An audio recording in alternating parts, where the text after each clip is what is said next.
Ассалаумағалейкум достар, сіздермен бірге Али Дос каналы. Бүгін біз Роллтонның, яғни тез дайындалатын тамақтардың зияны туралы айтатын болғанбыз. Ендеше кеттік. Егер видео ұнаса лайк басып тіркеліп кетіңіздер және комментарияға қандай нәрселердің зияны туралы айтайық, соны да жазып кетіңіздер. Ендеше біз бастаймыз. Қазіргі уақытта тез дайындалатын тағамдардан бойда аулақ ұстаған жөн. Роллтонда солардың қатарынан зияндарын толықтырайық. Ондағы дәмдеуіштердің алуан түрлі сүзгіден өтіп, әбден күйдіріліп кептірілген, ал тағамның тартымды дәмін глутамат натрия E621 деп аталатын химиялық элемент шақырады екен. Бірақ сіз білесіз, тез дайындалатын тамақтардың зияны қандай екенін білесіз, қандай зиян тиеді оның бәрін сіз білесіз, оны ескересіз. Бірақ сіз қайткен күнде де оны Роллтонды, Биг Бонды, тез дайындалатын тамақтарды қолданып жеп қоя бересіз. Оның себебі неде? Өйткені сіз оны егер сіз осы видеоны толық көретін болсаңыз, сіз енді Роллтон, яғни тез дайындалатын тамақтарды қолданбайтын шығарсыз. Өйткені бұл видеода сіз Роллтонның, яғни тез дайындалатын тамақтардың зияны туралы нақты айтылған. Ендеше жалғастырайық. Қоспа асқазанда бөлінетін қышқылды көбейтіп, нәтижесінде ас қорыту жүйесі бұзылады. Яғни сіз мысалға, мен дейтін бір апта, 2 аптада Роллтон жедім, арықтап кеттім дейді ғой, көп кісілерді, салмағым азайып кетті деп айтады. Яғни осының бәрі асқазанның қорытылуына алып келіп соғады. Ол арықтаған себебі асқазаны қорытылып, қорытпай, іштегі нелер тартылып арықтап кетеді. Ол өте қатты зиян.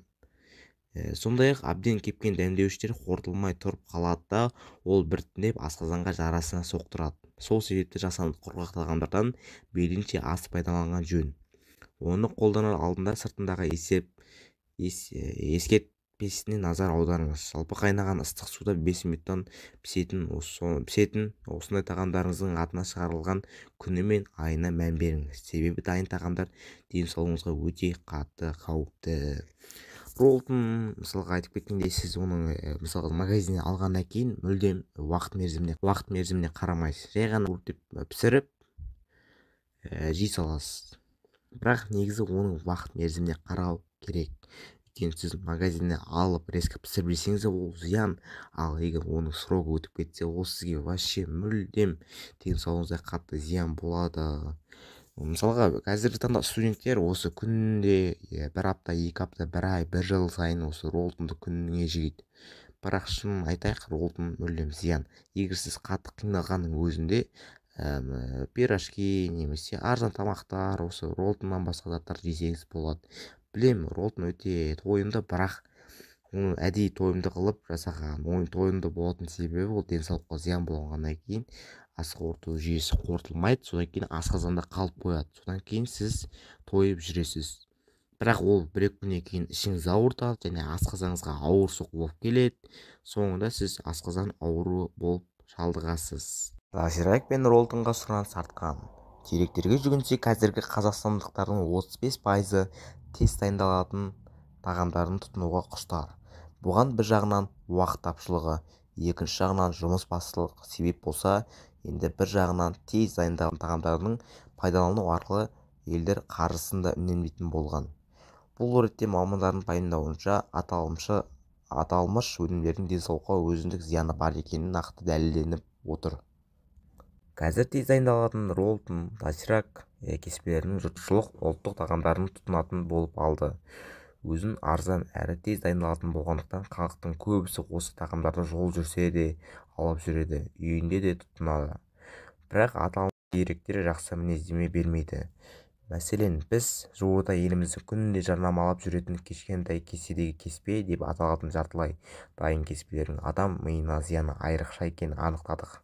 Егер адам үстіне қайнаған су қоса салатын 5 минутта дайын болатын доширак, Биг Бон деп аталатын сансыз атаулары бар. Осы кеспені жиі тұтынса, кеспедегі қоспалар адамның миындағы барын жинала береді екен. Бара-бара әлгі қоспалар томпайып, ісік тәрізді болып, адам миындағы қатып қалады.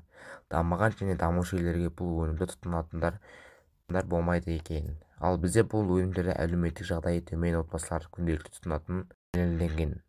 Сондықтан біз ұлтымыздың денсаулығына ойласақ, алдымен жұртты алдамай, өнім сапасыз болса жарнамасыз шектеу, бақылау, қадағалау қою керек. Бұл өнімдерді мүлдем қолданбаған дұрыс. Егер сіз кәдімгідей қаражат жағынан қиналсаңыз да, егер бұл өнімдерді қолдансаңыз, глютамат дейтін ауруға ұшырайсыз. Ол деген глютамат дегеніңіз қатерлі ісіктердің бірден бір қоздырушы зат. Ендеше мен сізге айтып тұрған видеом өте пайдалы болды деп ойлаймын. Роллтонды, яғни айтқанда тез айналатын тамақтарды мүлдем қолданбаңыз. Мен сізге сенемін, осы видеоның пайдасы тиеді деген үміттемін. Ендеше сіздермен бірге болған Әлидос каналы. Тез айналатын тамақтарды мүлдем қолданбаңыз. Денсаулығыңызды күтіңіз. Лайк басып тіркеліп кетіңіздер видео ұнаса, егер де содан кейін комментарийға жазып кетіңіздер, тағы қандай заттардың зияны туралы түсірейік. Ендеше сау болыңыздар.